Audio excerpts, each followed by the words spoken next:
Hello friends, मैं देवेन आर्य और आज के वीडियो में हम बात करेंगे कक्षा 9th विज्ञान प्रश्न बैंक अध्याय 6 ऊतक के बारे में। और अब तक हम अध्याय 5 तक आपको ये जो क्वेश्चन बैंक कंप्लीट करवा चुके हैं। और यदि आप एग्जाम की तैयारी कर रहे हैं, विज्ञान पेपर की तैयारी कर रहे हैं, तो आपको ये सारे ही वीडियो देखना चाहिए। यदि आपको वीडियो देखना है तो प्लेलिस्ट में जाकर आपको सारे वीडियो मिल जाएंगे 1 से लेकर 5 तक। आज के वीडियो में हम अध्याय 6 के बारे में बात करेंगे, ऊतक। तो देख लेते हैं सबसे पहले फटाफट इसके सही विकल्प वाले प्रश्न।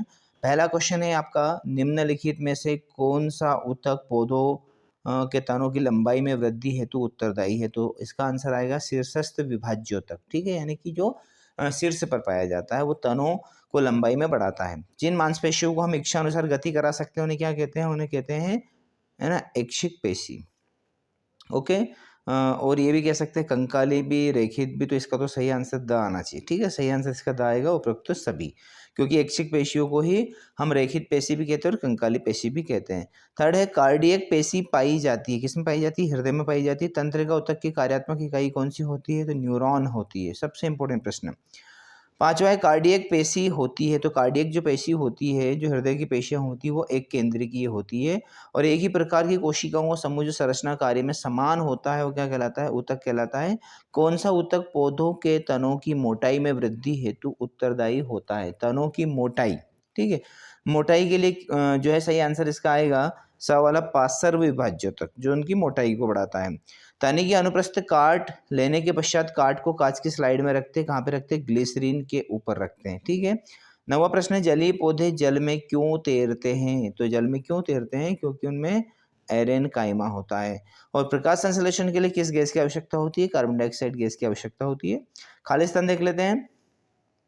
पहला है, पौधों में लचीलापन किस ऊतक के कारण होता है? तो यह कोलेन काइमा के कारण होता है ना। जैसे हम किसी डाली को झुकाते हैं तो वो झुक जाती है, तो कोलेन काइमा कारण।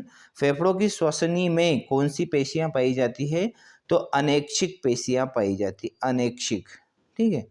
अगला है, अनैच्छिक पेशियों को कौन सी पेशी कहते हैं? तो उनको अरेखित पेशी कहते हैं। अरेखित पेशी कहते हैं अनैच्छिक पेशियों को। एक्सोन ऊतक का भाग है। तो तंत्रिका ऊतक का भाग है एक्सोन, तो भैया है ना तंत्रिका ऊतक। आहार नली में कैसी पेशियां पाई जाती है? तो आहार नली में अनैच्छिक पेशियां पाई जाती है। यानी ये पेशियां हमारे कंट्रोल में नहीं होती है, हमारी इच्छा से नहीं चलती, यानी इच्छा से चलती, तो अनैच्छिक पेशी हो गई। पौधों की पत्तियों में पाए जाने वाले क्षेत्र जिनमें गैसों का आदान प्रदान होता है क्या कहलाते हैं? तो वो रंध्र कहलाते हैं। और हमारे शरीर में गति के लिए कौन सा ऊतक उत्तरदायी है? तो पेशीय ऊतक, है ना। जब हम अपन चल पाते हैं, गति कर पाते हैं, तो किस कारण से कर पाते हैं? पेशी ऊतक पाया जाता है। चलिए सही जोड़ देख लेते हैं। सही जोड़ी आपको मिलाना है, फटाफट मिला लीजिए मेरे साथ। फ्लोएम का काम क्या है? तो भोज्य पदार्थों का संवहन करना। ब्राह परत एपिडर्मिस की बनी होती है और जड़ मूल रोम से संबंधित है। पर्णहरिम पत्ती में पाया जाता है क्लोरोफिल। और नारियल का रेशा जो होता है वो स्क्लेरन काइमा का होता है। और सरल स्थायी ऊतक कौन सा है? सरल तो पैरेन काइमा है। जटिल स्थायी ऊतक कौन सा है? तो जाइलम है। और संदेशों का वाहक कौन करता है? तंत्रिका ऊतक करता है। और रक्त एक तरल संयोजी ऊतक है, उपास्थि एक संयोजी ऊतक है। ठीक है, ओके। बात करते हैं आगे। क्वेश्चन नंबर 4, सत्य असत्य। तो पहला देख लीजिएगा, हृदय पेशी अशाखित होती है। नहीं, ये असत्य है, तो यहाँ पर क्रॉस कर देंगे। इसके बाद में आता है आपका, अस्थि और उपास्थि एक ही प्रकार के ऊतक हैं। तो ये राइट है, सत्य है। पलकों का झपकना ऐच्छिक पेशी के कारण होता है। नहीं, असत्य है।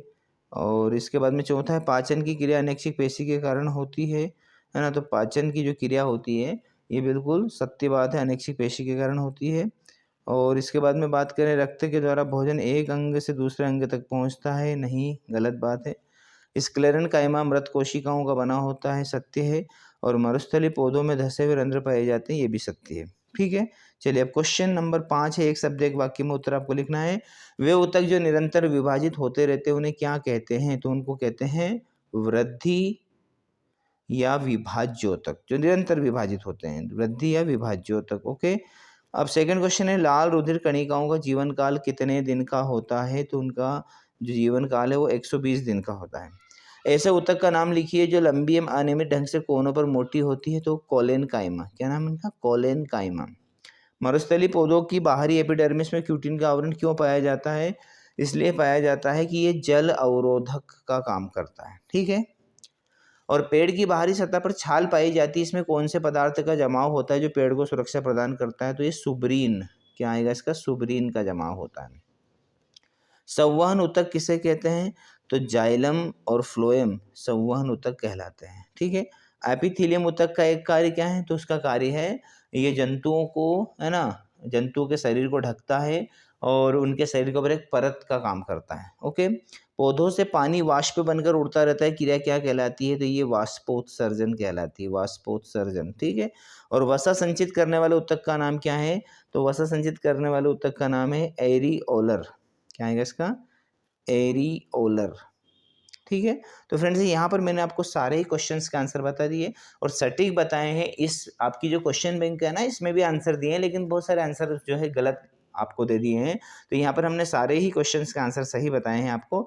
ये कुछ इंपॉर्टेंट क्वेश्चन, इनको भी याद कर लीजिएगा, है ना। छोटे क्वेश्चन भी हैं, बड़े भी हैं, सारे ही क्वेश्चन आप याद करते हैं तो आप डेफिनेटली परीक्षा में बहुत अच्छा करेंगे, है ना। अब आगे के वीडियो में हम अगले लेसन के बारे में बात करेंगे। वीडियो जो आपको अच्छा लगा है तो प्लीज़ इसको लाइक कर दीजिएगा और दोस्तों का शेयर कर दीजिएगा। चैनल को सब्सक्राइब करें, क्योंकि हमारे चैनल पर आपको इंग्लिश और विज्ञान के सारे इंपॉर्टेंट, है ना, वीडियो मिल जाएंगे।